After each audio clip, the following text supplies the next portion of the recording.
Hey there everyone, and welcome back to another reaction video. And yes, I've dropped the voice that I was kind of using, although with the, so far, at least one of the pre-recorded videos for with the Monster Girl Encyclopedia. By the way, the last week will only be Monster Girl Encyclopedia videos. I think I used that voice in that one, in the first one of that as well, but Anyway, today we'll be reacting to SCP-4812 Wrath, I think. Not quite sure though.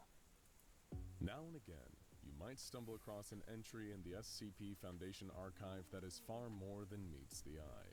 As you are Oddly wholesome. aware, sometimes the Foundation's numerical SCP designations can be referencing an entity, a creature, an object, a location, or even a combination of linked anomalies all sharing a version of the same number. Such is partially the case with SCP-4812. In this instance, the designation number 4812 doesn't refer to one singular item or entity. Instead, it is more of a collective designation, an umbrella term for three distinct, separate, but connected anomalies. We've got a lot of ground to cover here. So without further ado, let's take a look at SCP-4812. Sure, why not? Collectively as Wrath. We'll begin in a cavern deep beneath Alais in the south of France, where we find the first of the entities to share the designation SCP-4812. This creature, large and without its own distinct form, is referred to as SCP-4812-S. It possesses a number of What do they have in common, though? From its amorphous body, each one covered in a sticky adhesive, a sort of glue-like substance. In addition, each appendage, as well as the rest of SCP-4812-S's body, is covered in fine hair that is also hydrophobic, meaning that it does not absorb water, and in fact actively repels it. These tendrils extend deep into the walls of the cavern. Let me guess, someone steps in it and it sucks them dry. Also has an inherent latent ability to affect anyone that visually perceives it. In other words, look upon this creature at your own peril. And we don't mean that looking at it will drive you mad. The fact is that nobody has been able to look directly at this creature without suffering a horrific, grisly death.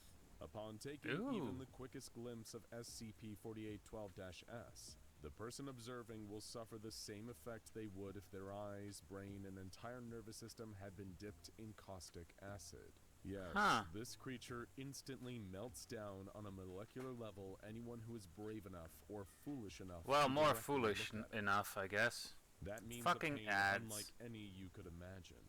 Bleeding through the skin and all orifices, paralysis, asphyxiation, and then death in that order. Humans can some people will probably for some reason be into that. Total darkness, where they cannot perceive it visually. The anomalous hazard of this entity even extends to photos or video recordings of SCP-4812-S. Well, they're dead. The effect is not as immediate or violent when someone just looks at an image or video of it. Still, you might want to check that your brain isn't melting after this video is over, just to be safe. Fun fact, I'm an AI, so no effect here. SCP-4812-S does very little, staying quite still in its cave behind the maximum security doors the Foundation has put in place at the entrance. So that's our first of the SCP-4812s. Who's next? What do they have in common? SCP-4812-E, an approximately 15-meter tall humanoid made of platinum. This entity appears vaguely skeletal, with traces of tungsten and other metal compounds in its composition. SCP-4812-E remains at a constant body temperature of 0.0000000031 Kelvin, or almost negative 460 degrees Fahrenheit. However, this entity can also absorb the heat around it without changing its own temperature, reducing a cell at room temperature to absolute zero in around 16 seconds flat. And it's because of this that SCP-4812-E is often surrounded by a layer of frozen air and water. Much like the other creature it shares a designation with, close interactions with SCP-4812-E are often deadly. Stand too close and the air around you would drop in temperature rapidly. The The water within your body would freeze, and in seconds, you would die. Even with the use of a specially insulated suit, you would be lucky to gain a few short moments of added protection.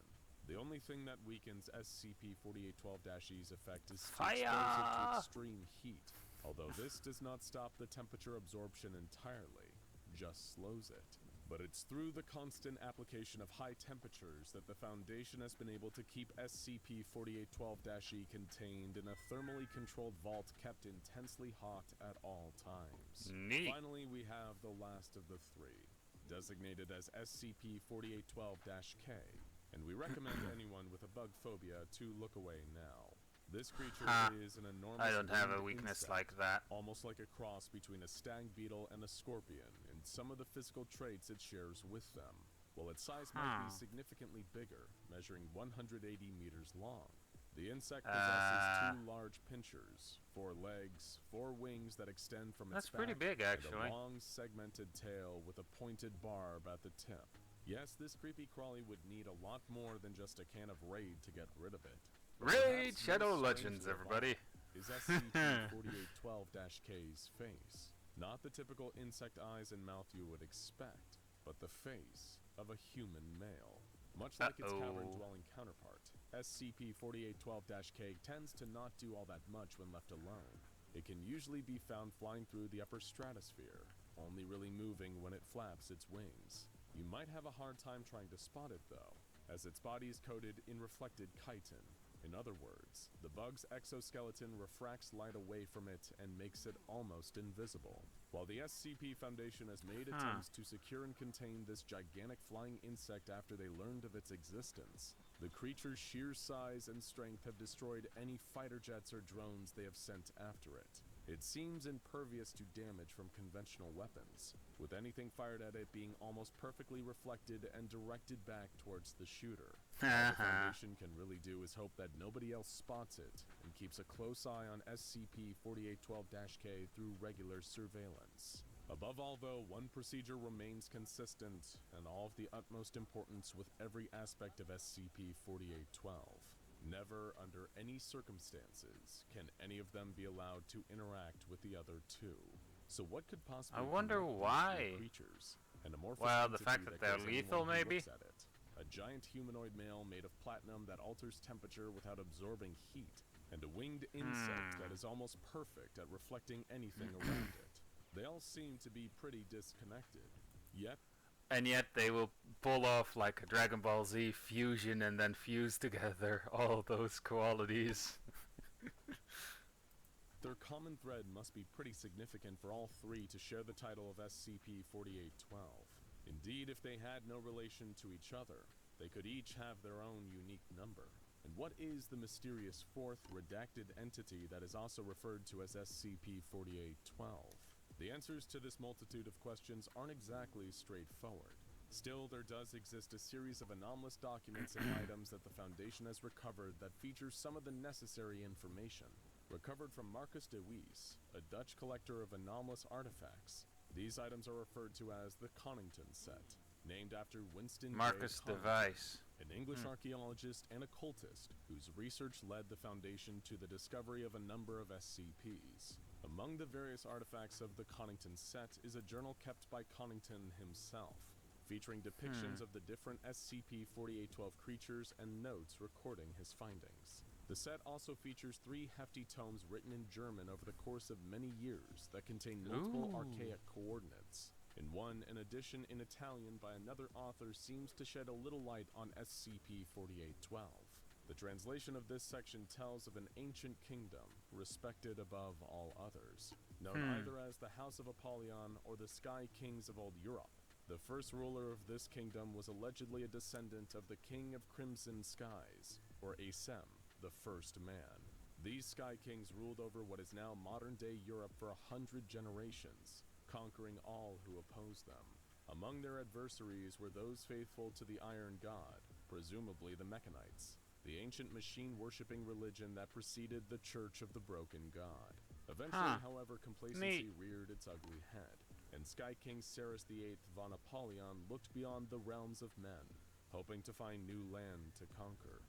Obviously assembled his forces, the largest army ever seen, and set his sights on the lands of the fair folk, more commonly known as fairies nowadays. These fair folk were already engaged in conflict with their southern neighbors, the children of the moon, and were drastically underprepared for Saurus's approaching forces. Within 2 weeks, the fairies were scattered, driven from their lands. There was, however, a sole survivor, a fey princess, who was captured and faced the grim fate of being taken as a trophy. But the princess had other plans. While being taken back to the Sky King's domain, she cast a curse upon the House of Apollyon, and Saurus VIII in particular. A horrific storm swept the returning ships as the Fey Princess prayed to an ancient, nameless god for vengeance against her people's conquerors. According to legend, the chains that had her shackled to Saurus's ship caught fire, and the blaze spread until it had burned the Sky King's ship to ash. It has even been said that the same chains then wrapped around Saurus himself, dragging him down into the ocean's depths. Then, to defend against any further dark magic from the remaining fair folk, Saurus IX appointed 4 kings to defend his kingdom. By now you might still be wondering what any of this has to do with SCP-4812. Not gonna lie, yes, actually. We're getting there, we promise. So as the story continues, the remaining ships were still able to bring the Fey Princess back, and she was brought before Saurus's heir, Saurus IX von Apollyon, who imprisoned her for what she had done. The princess was sent into a sealed dungeon deep beneath the oceans. This prison is heavily implied to be the first of the SCP-4812 entities, better known to us as SCP-4812-S. However, the explanations of the heat-sink platinum humanoid and the reflective flying insect are a little harder to decipher from Winston J. Connington's journal. While most of Connington's notes are written in a cipher, a few sections have been translated. According to him, from her prison deep below the earth, the voice of the fairy princess was able to communicate with the souls of the 4 knights protecting Saurus IX's kingdom. As a result, the Sky King was forced to banish them, and this brought forth what Connington referred to as the Great Profanities. Without the knights' defense, some force known as the Vinuvinux, the first profanity, was able to cast its cold hand over Saurus's only daughter, killing her. A creature whose presence can drain the heat from a person sounds an awful lot like SCP-4812-E. In retaliation for his daughter's death, Saurus drew up an ancient spear called the Godless Lance and struck the being down, casting it into the Earth's molten core and subduing SCP-4812-E with the intense heat below. Another section describes the King of Many Faces, Lamenolant, the creature we know as SCP-4812-K. Connington's findings describe this entity's slaughter of the Deva, a neighboring kingdom. The enormous insect appeared from the space beyond spaces and would deflect perfectly any attack made against it, before taking the faces of the Deva and returning to the skies. But there was one final profanity, known only as the Profane Dark. The legend continues with this profanity, a dark black smear rising from the graves of the fair folk. It soaked through the earth and burst from below, claiming the Sky King and dragging him into the endless void. As it pulled him away, Saurus cursed the Profane Dark, calling it Yash, the last great foe of man. Watching his kingdom fall without the protection of his 4 knights, all the Sky King could utter was one repeated word: wrath.